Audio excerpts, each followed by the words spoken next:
दक्षिण भारतात चालुक्यकालीन अतिशय सुंदर मंदिरे आहेत। त्यांच्या द्रविड व नागर शैलीतील बांधकामाचा प्रयोग ज्या ठिकाणी झाला ते ठिकाण म्हणजे ऐहोळे। ही चालुक्यांची पहिली राजधानी सुद्धा होती। आपण या व्हिडिओमधून जाणून घेऊ येथील मंदिर समूहाविषयी।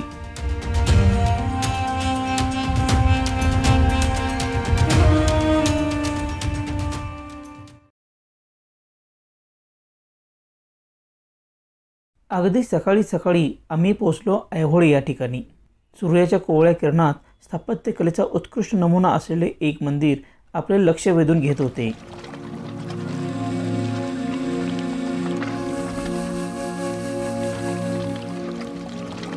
ऐहोळेचे संस्कृत नाव आर्यपूर असे होते।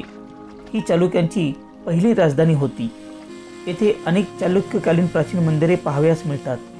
ती 5व्या ते 7व्या शतकात बांधली असावीत। चालुक्य राजवटीतील राजा पुलकेशी द्वितीय यांच्या काळात अनेक भव्य मंदिरांची निर्मिती झाली। यामध्ये ऐहोळे, पट्टदकल व बदामीचाही समावेश होतो।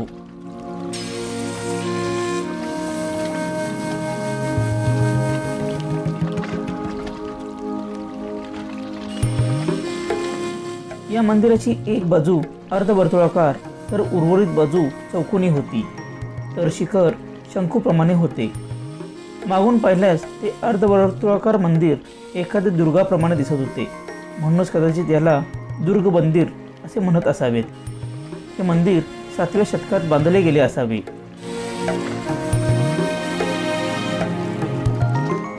मंदिराची रचना मुखमंडप, सभामंडप व गर्भगृह अशी आहे।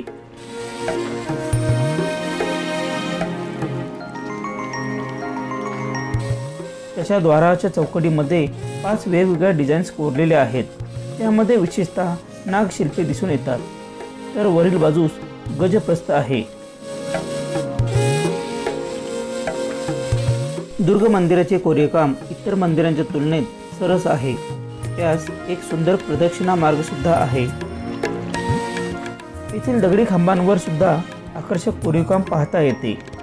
या मंदिराचे शिखर नागर शैलीत बांधले आहे।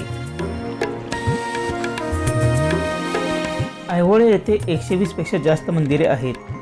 दक्षिण भारतात द्रविड व नागर शैलीतील मंदिरे आहेत। त्यांची सुरुवात ऐहोळेमधूनच झाली होती, म्हणून या ठिकाणाला मंदिरांची प्रयोगशाळा म्हणून ओळखतात।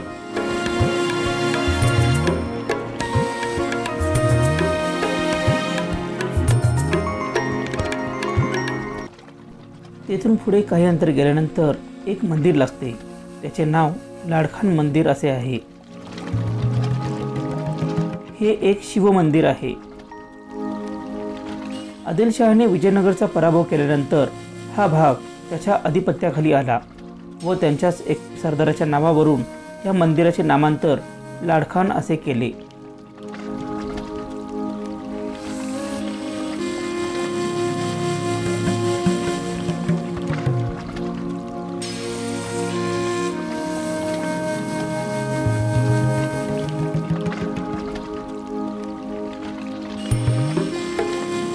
या मंदिराचे छत हे सपाट आहे।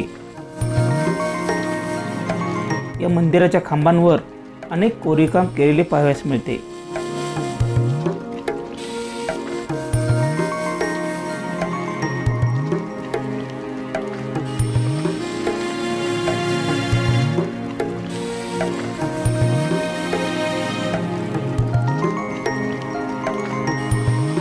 या कोरीवकामामध्ये चालुक्यांचे राजचिन्ह म्हणजे वराह हे सुद्धा कोरले गेले आहे।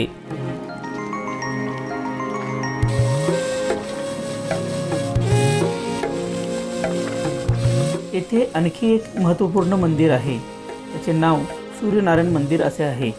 त्याला आदित्य टेम्पल असे सुद्धा म्हणतात।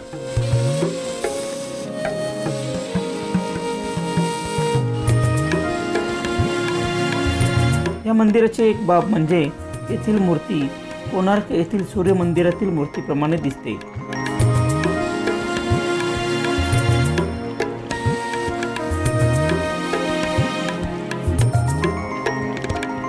येथील चौकडीवर नागांना पकडलेल्या गरुडाचे शिल्प कोरले आहे।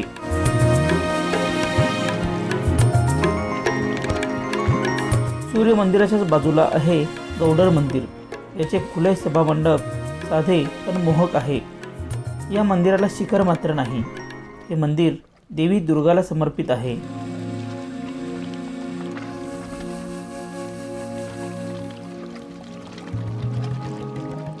या मंदिर समूहामध्ये चक्र मंदिर, बडीगेरा मंदिर व पुष्करणी यांचाही समावेश आहे.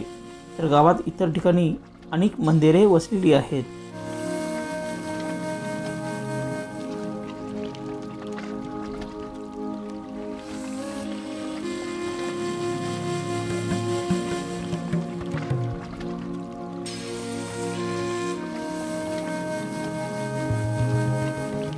दुर्ग मंदिरासमोर पुरातत्व खात्याचे एक संग्रहालय आहे. येथे अनेक मूर्त्या जतन करून ठेवल्या आहेत.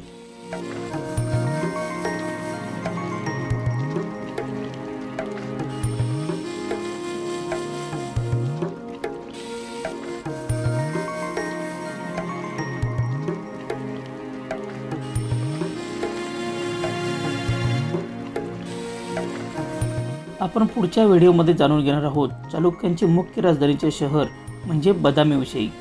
येथील लेण्या, भूतनाथ मंदिर व येथील किल्ला याची माहिती आपण सविस्तर जाणून घेऊ.